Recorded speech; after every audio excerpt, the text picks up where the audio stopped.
Let's start with stance. Your balance in your center is the most important thing. We talked about that footwork, but if you have no center, you've got nothing. So Clint, if I can get you to take a fighting stance facing that direction right there, I want to go around and tell everybody what's important about your stance and where the strengths are. Let's start from the bottom up, because this is where the key is.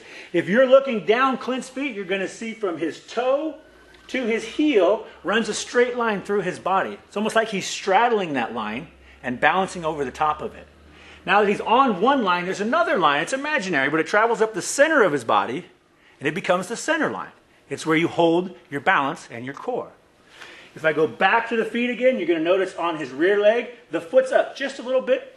It's like a sprinter stance. It's up, and it's ready to roll. Now finally moving to the hands here. Hands are always up, elbows in, and I like to keep that jab hand out and protect myself.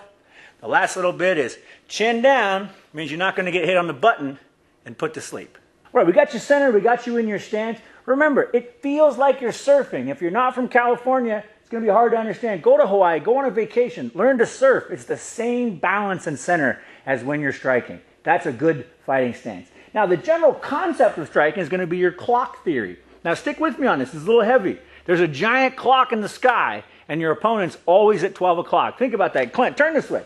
I want to show them this clock. So if he's my opponent, he's never going to be anywhere but 12 o'clock. Can't let him go over to 2. Can't let him get over to 10. Where my strategy for striking comes into play, where MMA for boxing gets really, really effective, is when I strike, I'm going to punch at 12 o'clock, move my head somewhere else. So it looks like this. Throw your jab, Clint.